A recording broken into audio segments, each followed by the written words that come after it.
আসসালামু আলাইকুম। Technique easy রিভিশনের পক্ষ থেকে আপনাদের সবাইকে জানাচ্ছি আন্তরিক শুভেচ্ছা এবং অভিনন্দন। প্রিয় শিক্ষার্থীরা, চলে আসলাম নতুন আরও একটা পর্ব নিয়ে। আজকের পর্বে আমরা ইজি ম্যাথ বই থেকে এই প্রশ্নটার সমাধান করব। আমাদের এই প্রশ্নে বলা হয়েছে সমকোণী ত্রিভুজের অতিভুজ ও অপর দুই বাহুর সমষ্টি দেওয়া আছে, ত্রিভুজটি আঁকো। এখানে আমাদেরকে বলা হলো যে সমকোণী ত্রিভুজ, কী ত্রিভুজ? সমকোণী ত্রিভুজ। সমকোণী ত্রিভুজের অতিভুজ দেওয়া এবং অপর দুই বাহুর সমষ্টি দেওয়া ত্রিভুজটা আঁকতে হবে। ত্রিভুজটি আঁকো। সমকোণী ত্রিভুজ কাকে বলে? যে ত্রিভুজের একটা কোণ সমকোণ অর্থাৎ 90 ডিগ্রি, সেই ত্রিভুজকে বলা হয় সমকোণী ত্রিভুজ। আর সমকোণের বিপরীত পাশে যেই বাহুটা থাকে, সমকোণের বিপরীত পাশে যেই বাহুটা থাকে তাকে বলা হয় অতিভুজ। তো এখানে সমকোণী ত্রিভুজের অতিভুজ দেওয়া থাকবে। এখানে বলা হচ্ছে যে আমাদের প্রশ্নে অতিভুজের মান দেওয়া থাকবে এবং অপর দুই বাহুর সমষ্টি। আরও যে দুইটা বাহু, একটা ত্রিভুজে কয়টা বাহু থাকে? একটা ত্রিভুজে 3টা বাহু থাকে। তো অতিভুজ যেটা, সেটা তো একটা বাহু। সমকোণের বিপরীতে অবস্থানকারী বাহুটা হচ্ছে অতিভুজ, তো সেটা একটা বাহু। আরও দুইটা বাহু বাকি আছে না? ওই দুইটা বাহুর সমষ্টি মানে যোগফল, এই বাহুর মান এই বাহুর মান, এই দুই বাহুর মানের যোগফল দিয়ে দিবে। বাহুর মান আলাদা আলাদা দিবে না, এই দুই বাহুর মান একত্র করলে যা হয় তা দিয়ে দিবে। তো 3টা বাহু অতিভুজ দিয়ে দিবে আর বাকি দুই বাহুর যোগফল দিয়ে দিবে। বলে দিছে তারা সমকোণী ত্রিভুজ। এটা আমাদের জন্য একটা প্লাস পয়েন্ট যে সমকোণী ত্রিভুজ, তার মানে 90 ডিগ্রি কোণ থাকবে, এটা আমরা জেনে গেলাম। তো এই সমকোণী ত্রিভুজের অতিভুজ দেওয়া আর অপর দুই বাহু সমষ্টি দেওয়া। তো সেই ক্ষেত্রে আমাদেরকে এখন ত্রিভুজটা আঁকতে হবে। তো চলেন আমরা এখন ত্রিভুজটা অঙ্কন করতে চলে যাই। আমরা লিখব, মনে করি একটি সমকোণী ত্রিভুজের অতিভুজ এ এবং অপর দুই বাহুর সমষ্টি বি দেওয়া আছে, ত্রিভুজটি আঁকতে হবে। আমরা ত্রিভুজটা অঙ্কন করব। তো এখানে আমাদের যে এই যে এ, এটা হচ্ছে অতিভুজ, আর এই যে বি, এটা হচ্ছে দুই বাহুর সমষ্টি। কেউ কেউ ভাবতো না স্যার অতিভুজ না সবচেয়ে বড় হয়, তাহলে এখানে বি বড় কেন? আমরা তো অতিভুজ এ ধরছি, তাহলে এ বড় হওয়ার কথা না? হ্যাঁ, এই বড়।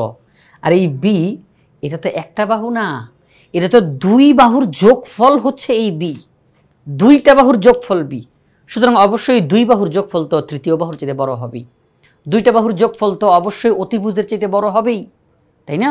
তো এই হচ্ছে বিষয়, যে এখানের মধ্যে আমরা দেখলাম যে দুই বাহুর যোগফল এটা দেওয়া, এটা হচ্ছে অতিভুজ। তো চলেন আমরা এখন সামনের দিকে আগাই। তো আমরা ইজি ম্যাথ বই থেকে এই দুইটা বাহু নিয়ে আসলাম। এই যে দুইটা বাহু, একটা হচ্ছে অতিভুজ আর অপর দুই বাহুর সমষ্টি, এই যে দুইটা রেখাংশ আমরা এখানে ওদের নিয়ে আসলাম। এখন আমরা মূল চিত্রটা অঙ্কন করব। আমি যেই কাজটা করব সেটা হচ্ছে এখানে মূল যেই চিত্রটা, এই যে মূল যেই চিত্রটা, এটা সম্পূর্ণটা আমি এখানের মধ্যে একে একে দেখাবো, একদম লাইন বাই লাইন একে একে দেখাবো ইনশাআল্লাহ। এরপর যখন সম্পূর্ণ চিত্রটা আঁকা শেষ হবে তখন অঙ্কনের বিবরণটা line by line easy math বই থেকে পড়ে পড়ে আপনাদেরকে ব্যাখ্যাটা বুঝাবো ইনশাআল্লাহ। তাহলে চলেন আমরা আমাদের সেই কাঙ্ক্ষিত ত্রিভুজটা আঁকতে চলে যাই।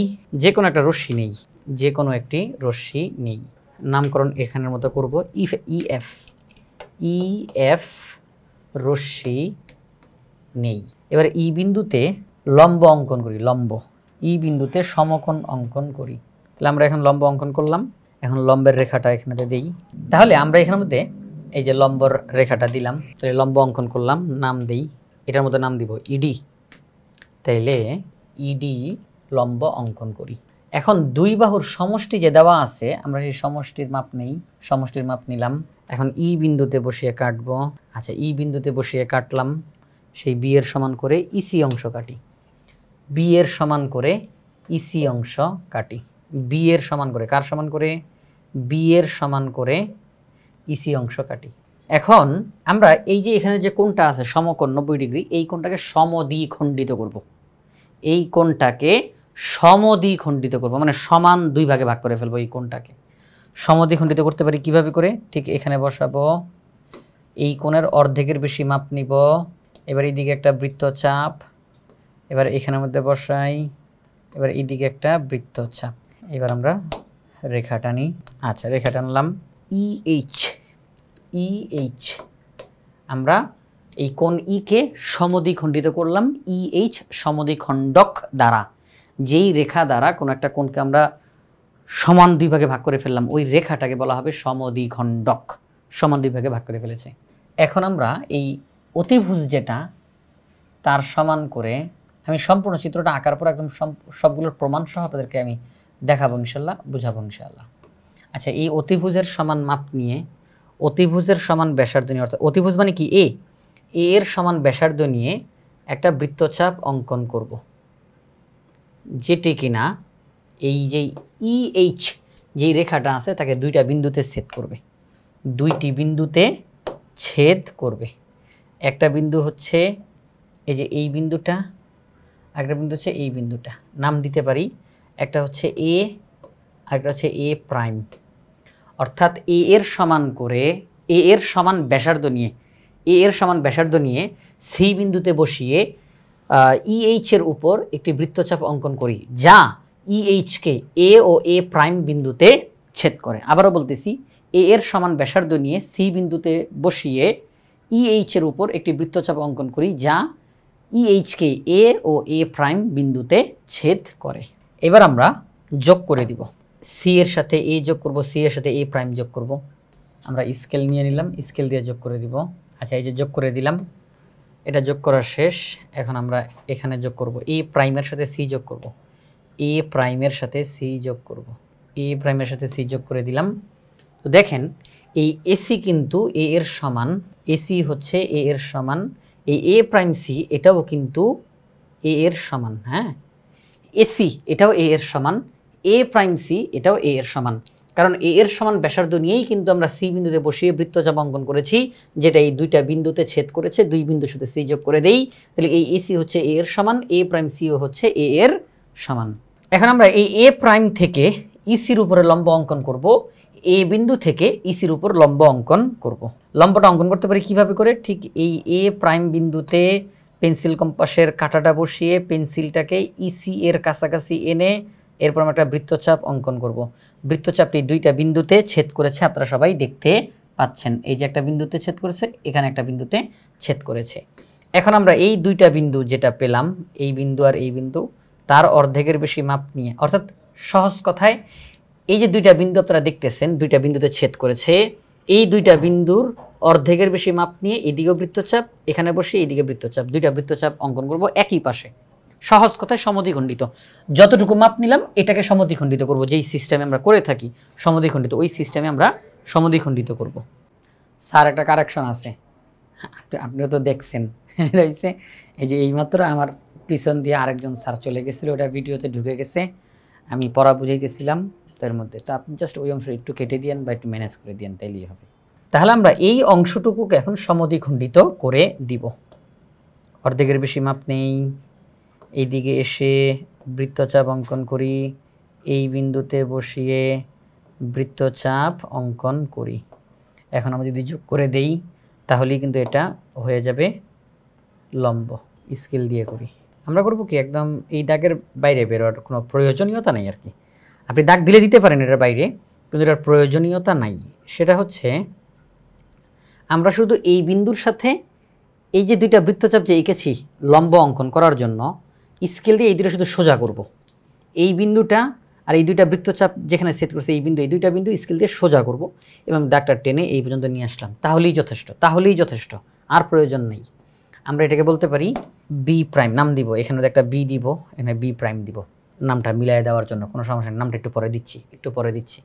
এবার এখানের মধ্যে একই রকম পদ্ধতিতে আমরা লম্ব অঙ্কন করব, একদম কাছাকাছি এসে বৃত্তচাপ আঁকি, দুইটা বৃত্তচাপ একে অপর আর কি, বৃত্তচাপটা দুইটা বিন্দুতে ছেদ করেছে, এখানে একটা বিন্দু, এখানে একটা বিন্দু।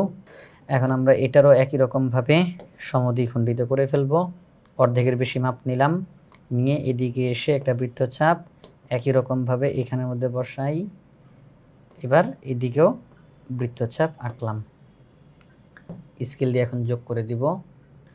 যোগ করে দিয়ে যেই কাজটা করব সেটা হচ্ছে আমরা এই পর্যন্ত আনলেই যথেষ্ট, এই যে এই পর্যন্তই যথেষ্ট। আপনি চাইলে দাগটাকে টেনে এই পর্যন্ত নিয়ে আসতে পারেন, কোনো বাধা নাই, তবে এখানে রাখলেই যথেষ্ট, আর প্রয়োজন নেই। শুধু মিলাবো এই পর্যন্ত আসতে, লম্ব হয়ে গেছে, শেষ। নাম দিতে পারি, এই লম্বটার নাম এ বি লম্ব, আর এই লম্বটার নাম এ প্রাইম বি প্রাইম, এই আর কি, নামটা একটু মিলাই দিলাম। এ বি লম্ব, এ প্রাইম বি প্রাইম লম্ব। আচ্ছা, আমাদের কিন্তু অঙ্ক শেষ, আমাদের কিন্তু অঙ্কটা কমপ্লিট। তো এখন দেখেন এই যে আমরা যে অঙ্কটা করলাম, চিত্রটা অঙ্কন করলাম, কোন দুইটা ত্রিভুজ এখানে সঠিকভাবে তৈরি হয়েছে? এখানে দুইটা ত্রিভুজ সঠিকভাবে তৈরি হয়েছে। সবাই একটু খেয়াল করি, একদম শেষ মুহূর্তে আমরা আছি। এখানে দুইটা ত্রিভুজ সঠিকভাবে তৈরি হয়েছে। একটা হচ্ছে A B C. A B C হলো উদ্দিষ্ট ত্রিভুজ, এ বি সি হলো উদ্দিষ্ট ত্রিভুজ। এটা সঠিক ত্রিভুজ, এটা সঠিক ত্রিভুজ এ বি সি, এটা সঠিক ত্রিভুজ। আরেকটা ত্রিভুজ সঠিকভাবে তৈরি হয়েছে, এ প্রাইম বি প্রাইম সি, এ প্রাইম বি প্রাইম সি, এ প্রাইম বি প্রাইম সি। এই ত্রিভুজটাও সঠিকভাবে তৈরি হয়েছে, অর্থাৎ সকল শর্ত মেনেছে। তো কিভাবে করে মানলো? আসেন তার ব্যাখ্যাটা দেই এখন। হ্যাঁ, আমরা বলছি না যে আমি চিত্রটা আঁকার পর একদম সব কিছু প্রমাণ ভেঙে ভেঙে দিব ইনশাআল্লাহ। দেখেন যে বিষয়টা, সেটা হচ্ছে আমি যদি প্রথমে এবিসি ত্রিভুজটা কিভাবে করে সঠিক হইল সেটা আপনাদেরকে একটু বোঝানোর চেষ্টা করি। এবিসি এই ত্রিভুজটা কিভাবে করে সঠিক ত্রিভুজ হইল দেখেন।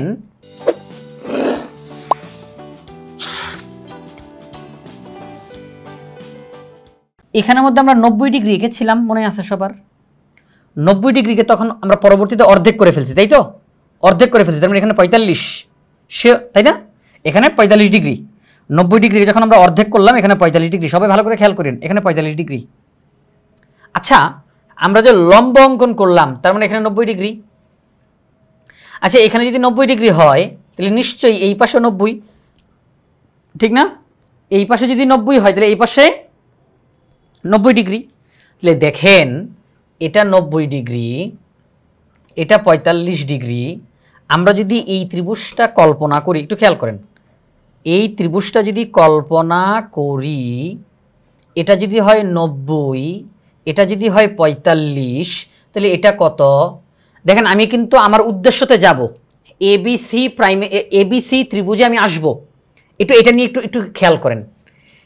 এই যে ত্রিভুজটা আমি এই মাত্র কালার করলাম, সবুজ কালার করলাম, এটা 90 ডিগ্রি, এটা 45 ডিগ্রি, তাহলে অবশ্যই এটা 45 ডিগ্রি। আচ্ছা, 45 ডিগ্রি 45 ডিগ্রি, তার মানে সমান সমান কোণ। আমরা জানি সমান সমান কোণের বিপরীত বাহুগুলো সমান হয়, সমান সমান কোণের বিপরীত বাহুগুলো সমান হয়। তাহলে যেহেতু এটা 45 ডিগ্রি, তাহলে তার বিপরীত বাহু এটা, এটা যেহেতু 45 ডিগ্রি, তাহলে তার বিপরীত বাহু এইটা, তাহলে তারা পরস্পর সমান। তার মানে আমি বলতে পারি এই ই থেকে, এই যে নামটা খেয়াল করেন, এই ই বিন্দু থেকে এই বি পর্যন্ত এই জায়গাটুকু যতটুকু মাপ, এই মাপটা অটোমেটিক এখানে চলে আসছে। খেয়াল করেন, এই মাপটা অটোমেটিক এখানে চলে আসছে, অর্থাৎ ইবি যতটুকু একই মাপ এই এবির মাপটা, ইবির মাপ যতটুকু একই মাপ এই এবির মাপটা। তার মানে আমি বলতে পারি, দেখেন আমরা একদম প্রথমে কি জেনেছি? আমরা একেবারে প্রথমে জেনেছিলাম ই থেকে শুরু করে এই সি পর্যন্ত এই পুরাটা হচ্ছে দুইটি বাহুর যোগফল। ই থেকে সি পর্যন্ত এই সম্পূর্ণটা হচ্ছে দুইটি বাহুর যোগফল। তাহলে আমরা করলাম কি, ই থেকে সি এতটুকুর মধ্য থেকে ইবিকে নিয়ে নিলাম, ইবিকে নিয়ে এই এবির জায়গাতে নিয়ে আসলাম। আবার বলতেছি, ই থেকে সি, ইসি, এই ইসি থেকে ইবি অংশটাকে নিয়ে এবির কাছে নিয়ে আসলাম, অর্থাৎ ইবিটাই হচ্ছে এখন এবি, ইবিটাই হচ্ছে এখন এবি। আর বাকি যতটুকু অংশ সে তো এখানে আসেই, বাকি অংশ তো এখানে আসেই, এই অংশটুকু এখানে চলে আসছে, এই অংশটুকু হচ্ছে এটা, আর আগে থেকে তো এই অংশটুকু আসেই। আমাদেরকে বলছিল দুই বাহুর যোগফল, তাহলে এই হচ্ছে এক বাহু, এই হচ্ছে আরেক বাহু, এই দুই বাহুর যোগফল ই থেকে সি পর্যন্ত। আবারও বলতেছি, এটা এক বাহু, এটা আরেক বাহু, এই দুই বাহুর যোগফল হচ্ছে ই থেকে সি পর্যন্ত, ঠিক আছে? এই বিসি বাহু এবং এবি বাহু, AB plus BC equal to EC, অর্থাৎ দুই বাহুর যোগফল হলো ইসি। তো আমাদের প্রশ্নে দুই বাহুর যোগফল দিয়ে দিছিল, ওই যে এই যে বি, দুই বাহুর যোগফল দিয়ে দিছিল। তো আমরা সেই দুই বাহুর যোগফলকে এখান থেকে কেটেছিলাম। এখন আমরা অঙ্কটা টেকনিক্যালি এমনভাবে করলাম যাতে করে এই দুই বাহুর যোগফল যেই দাগটা, সেখান থেকে একটা অংশ এখানে চলে আসছে, আরেকটা অংশ এখানে রয়ে গেছে। তাহলে দুইটা বাহু হইছে। আমরা যে দুই বাহুর যোগফল দেখেছিলাম সে কি এখন বিভক্ত হয়ে দুইটা বাহুতে রূপান্তর হইছে? কিছু অংশ এখানে রয়ে গেছে, অধিকাংশ অংশ এখানে চলে আসছে। তাহলে এই দুই বাহুর যোগফলটাই ওখানে দেওয়া ছিল। তাহলে আমরা দুইটা বাহু যেই যোগফল দেওয়া ছিল সেই যোগফলকে ব্যবহার করে আমরা এখন দুইটা বাহু পেয়ে গেছি। অর্থাৎ এই কলমটা যদি হয় দুই বাহুর যোগফল, আমি যদি এখান থেকে এটাকে ভেঙে বাঁকা করে ফেলি, এটা যদি আমি ভেঙে বাঁকা করে ফেলি, তাহলে একটা অংশ এখানে রইলো, আরেকটা অংশ কি উপরে চলে আসলো না? বলেন, উপরে চলে আসলো না? একই রকমভাবে এই ইসিটা হচ্ছে দুই বাহুর যোগফল। আমি এখন এটাকে ভেঙে এই ইবি অংশটাকে এইভাবে করে নিয়ে আসলাম ইবির কাছে, তাহলে এই হচ্ছে দুই বাহুর যোগফল বি ব্যবহার হয়েছে। এবার এটা যেহেতু 90 ডিগ্রি, তাহলে 90 ডিগ্রির বিপরীতে যেই বাহুটা অর্থাৎ এসি, এটি হচ্ছে অতিভুজ। তাহলে আমরা বলতে পারি এখানের মধ্যে, হ্যাঁ এইভাবে করে একটু মুছে ফেলি, হ্যাঁ এইভাবে করে একটু মুছে ফেললাম, ঠিক আছে, সব চলে আসছে আবার। আচ্ছা, তো এখন দেখেন যে বিষয়টা, তাহলে এই এবিসি হচ্ছে সঠিক ত্রিভুজ, এবিসি হচ্ছে সঠিক ত্রিভুজ। আশা করি আপনারা সবাই ক্লিয়ার হয়েছেন। এবিসি হচ্ছে সঠিক ত্রিভুজ, এটি একটি সমকোণী ত্রিভুজ এবং সমকোণের বিপরীতে অতিভুজটা রয়েছে এবং দুই বাহুর যোগফলকে বিভক্ত করে এখানে কিছু অংশ এখানে একটা অংশ চলে আসছে। এবিসি হচ্ছে সঠিক ত্রিভুজ। এটা একটা সঠিক ত্রিভুজ গেল। আরও একটা সঠিক ত্রিভুজ হচ্ছে যেটা দেখিয়েছিলাম, আমি দেখাচ্ছি এখন আবার সেখানে যাই। এই নামগুলো আমি নতুন করে দিচ্ছি, হ্যাঁ নামগুলো নতুন করে দিচ্ছি, একটু একদম ফ্রেশ করে ফেললাম, হ্যাঁ একদম ফ্রেশ করে ফেললাম। নামকরণটা এখানে ছিল ই আর এখানে ছিল সি, এখানে হচ্ছে এ, এ প্রাইম, বি প্রাইম, এখানে হচ্ছে বি। আর বাড়তি কিছু দিলাম না, আপনারা তো সব দেখেছেন কীভাবে করে সেটা এঁকেছিলাম। তো এখন দেখেন আরেকটা সঠিক ত্রিভুজ, যেটা আরেকটা সঠিক ত্রিভুজ সেটা হচ্ছে এ প্রাইম, বি প্রাইম, সি। এটা সঠিক ত্রিভুজ। দয়া করে অন্যদিকে আর না তাকাই, হ্যাঁ অন্য কোনোটার দিকে না তাকায়া এটার দিকে তাকাই। এ প্রাইম, বি প্রাইম, সি, এইটাও সঠিক ত্রিভুজ। কেন? তার কারণ হলো আপনাদের সবার মনে আছে আমরা এই বিন্দু থেকে এই ইসির উপরে একটা লম্ব অঙ্কন করেছিলাম, মনে আছে? একটা লম্ব অঙ্কন করেছিলাম। আচ্ছা, যেহেতু লম্ব অঙ্কন করেছি তার মানে এখানে আমাদের 90 ডিগ্রি আমরা বলতে পারি, আর এখানে আমাদের 45 ডিগ্রি, তাই তো? এটা 45 ডিগ্রি মনে আছে না? আমরা 90 ডিগ্রি এঁকেছিলাম, তারপরে তাকে আমরা অর্ধেক করলাম, তাহলে এটা 45, এটা 45 ডিগ্রি। আচ্ছা, তাহলে এটা 90, এটা 45, আমরা কি এটা বলতে পারি? একটু দেখেন তো সবাই, আমরা কি বলতে পারি যে এই ত্রিভুজটার দিকে যদি তাকাই, এটা কিন্তু সঠিক ত্রিভুজ না, এখন যেটা দেখাচ্ছি এটা কিন্তু সঠিক ত্রিভুজ না, কিন্তু এটার দিকে যদি তাকাই, সঠিক ত্রিভুজ না বলতে প্রশ্নে আমাদেরকে যেই ত্রিভুজ আঁকতে বলছে এটা সেই ত্রিভুজ না, আমি এটা বুঝাচ্ছি। আচ্ছা, যদি এই ত্রিভুজটার দিকে তাকাই তাহলে এটা 90 ডিগ্রি, এটা 45 ডিগ্রি, তাহলে এখানে 45 ডিগ্রি হয়, তাহলে এটা 45, এটা 45, তাহলে দুইটা কোণ সমান, তাহলে বিপরীত বাহুগুলো সমান। তাহলে আমরা বলতে পারি E B prime, E B prime এই বাহুটা আর এ প্রাইম বি প্রাইম এই বাহুটা পরস্পর সমান। বলতে পারি ই বি প্রাইম এবং এ প্রাইম বি প্রাইম এই দুইটা বাহু পরস্পর সমান। আচ্ছা, তাহলে বলা চলে ই বি প্রাইম এই বাহুটা এখানের মধ্যে চলে আসছে। আমরা বলবো যে ই থেকে সি পর্যন্ত সম্পূর্ণটা হচ্ছে দুই বাহুর যোগফল, ই থেকে সি পর্যন্ত সম্পূর্ণটা হচ্ছে দুই বাহুর যোগফল। তো ওই যে দুই বাহুর যোগফল, তো সেখান থেকে একটা বাহু হলো বি প্রাইম থেকে সি পর্যন্ত, দুইটা বাহুর যোগফল না, এর মধ্যে একটা বাহু হলো বি প্রাইম থেকে সি পর্যন্ত, আরেকটা বাহু হলো ই থেকে বি প্রাইম পর্যন্ত। এই ই থেকে বি প্রাইম পর্যন্ত অংশটাকে আমরা এ প্রাইম বি প্রাইম হিসাবে এখানে নিয়ে আসলাম। একটা অংশ বি প্রাইম সি এটা, আরেকটা অংশ ই বি প্রাইম, এই দুইটা অংশকে যোগ করলে কিন্তু ইসি হয়। ই বি প্রাইম যোগ বি প্রাইম সি, তাহলে কিন্তু এটা ইসি হয়, অর্থাৎ দুই বাহুর যোগফল যেটা আমাদের প্রশ্নে দেওয়া ছিল। তো সেখান থেকে একটা অংশ হচ্ছে B C prime, B prime C, আরেকটা অংশ হচ্ছে E B prime, E B prime. এই ই বি প্রাইমের অংশটা এখানে চলে আসলো। তাহলে আমরা যদি এখন বলি, দেখেন সবাই, তাহলে আমরা বলতে পারি যে এখানে এ প্রাইম এবং বি প্রাইম সি এটি হচ্ছে সঠিক ত্রিভুজ। কিভাবে করে এটি সঠিক ত্রিভুজ? এটা 90 ডিগ্রি, তাহলে 90 ডিগ্রির বিপরীত যেই বাহুটা অর্থাৎ এ প্রাইম সি এটি হচ্ছে অতিভুজ, আর দুই বাহুর যোগফল দেওয়া ছিল বি প্রাইম সি এটা এক বাহু আর এ প্রাইম বি প্রাইম এটা আরেক বাহু। এই এ প্রাইম বি প্রাইম এই অংশটুকু, বি প্রাইম সি এই অংশটুকু, এই দুই বাহুর যোগফলটাই হচ্ছে ইসি। এ প্রাইম বি প্রাইম এই অংশটুকু এবং বি প্রাইম সি এই অংশটুকু, এই দুইটা অংশ একত্রিতভাবে ইসি হয়। আমরা কিন্তু প্রথমে ইসির মাপ নিয়েই কেটেছিলাম। তাহলে এই ইসি অংশটা দুইটা ভাগে বিভক্ত হয়ে বি প্রাইম সি একটা অংশ রয়ে গেল, আর ই বি প্রাইম এই অংশটুকু এখানে উঠে আসলো, এ প্রাইম বি প্রাইম হিসাবে চলে আসলো। তাহলে এ প্রাইম বি প্রাইম সি এটি হচ্ছে সঠিক ত্রিভুজ। তার মানে আমাদের এই অঙ্কটার মধ্যে আমরা সঠিকভাবে দুইটা ত্রিভুজ অঙ্কন করতে পারছি। তারা যেই তথ্যগুলো দিয়েছে এই তথ্যগুলো ব্যবহার করে আমরা দুইটি সঠিক ত্রিভুজ পেয়েছি। একটা সঠিক ত্রিভুজ হলো এ বি সি, এবং আরও একটা সঠিক ত্রিভুজ হলো এ প্রাইম বি প্রাইম সি, দুইটাই সঠিক। তো আমাদের এখানের মধ্যে এই যে সেই চিত্রটা আপনারা সবাই দেখতে পাচ্ছেন, এটা আপনাদেরকে ইতিমধ্যে এঁকে দেখিয়েছি সম্পূর্ণটা, হ্যাঁ সম্পূর্ণটা আপনাদেরকে এঁকে দেখিয়েছি। তো এটার অঙ্কনের বিবরণটা এখানে দেওয়া রয়েছে। অঙ্কনের বিবরণটা আমি এখান থেকে বলে ফেলি, হ্যাঁ আমি এখান থেকে বলে ফেলি, সবাই একটু খেয়াল করেন। আমি একদম ধারাবাহিকভাবে বলবো, হ্যাঁ আমি একেবারে ধারাবাহিকভাবে বলবো অঙ্কনের বিবরণটা, কোনো সমস্যা নাই, আমি ধারাবাহিকভাবে বলতেছি। এখানে ই, এখানে C, A B, B prime, এখানের মধ্যে হচ্ছে গিয়ে এ প্রাইম। আচ্ছা সবাই একটু খেয়াল করি, আমি অঙ্কনের বিবরণটা বলি। যে কোনো একটি রশ্মি ই এফ আঁকি, ই এফ রশ্মি হতে বি এর সমান করে ইসি অংশ কাটি। ই বিন্দুতে একটি লম্ব অঙ্কন করি, লম্বটি হলো ইডি লম্ব। সি বিন্দু, এবার এই লম্বটিকে সমদ্বিখণ্ডিত করি ই এইচ রেখা দ্বারা, লম্বটিকে সমদ্বিখণ্ডিত করি। এখানের কোণ ই এটাই তো সমকোণ, কোণ ই কে ই এইচ সমদ্বিখণ্ডক দ্বারা সমদ্বিখণ্ডিত করি।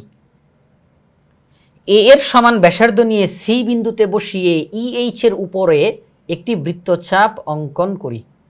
বৃত্তচাপটি ই এইচকে এ বিন্দু এবং এ প্রাইম বিন্দুতে ছেদ করে। এ প্রাইম বিন্দু হতে ইসির উপর একটি লম্ব অঙ্কন করি এ প্রাইম বি প্রাইম। এ বিন্দু হতে ইসির উপর একটি লম্ব অঙ্কন করি এ বি লম্ব। অতএব এ বি সি হলো উদ্দিষ্ট ত্রিভুজ, এ প্রাইম বি প্রাইম সি হলো উদ্দিষ্ট ত্রিভুজ। দুইটি সঠিক ত্রিভুজ আমরা এখানের মধ্যে পেয়েছি। তো এই হচ্ছে বিষয়। আমাদেরকে এখানের মধ্যে বলা হলো সমকোণী ত্রিভুজের অতিভুজ এবং অপর দুই বাহুর সমষ্টি দেওয়া আছে, ত্রিভুজটি আঁকো। যদি ওখানে নির্দিষ্ট মান দেয় নাই, পরীক্ষাতে যদি এই প্রশ্নটা আসে তখন নির্দিষ্ট মান দেওয়া থাকবে, এখন দেয় নাই। এখন মূলত পদ্ধতিটা শেখাটা মেইন। আমি সর্বোচ্চ চেষ্টা করেছি আপনাদেরকে জিনিসটা ভেঙে বোঝানোর জন্য। অপর দুই বাহুর সমষ্টি এটা কিভাবে হইল, এটাকে ভাঙা গেল কিভাবে করে, এই হচ্ছে বিষয়গুলো। তো আমরা এই ত্রিভুজটা অঙ্কন করলাম এবং অঙ্কনের বিবরণটা দিলাম ইজি ম্যাথ বই থেকে।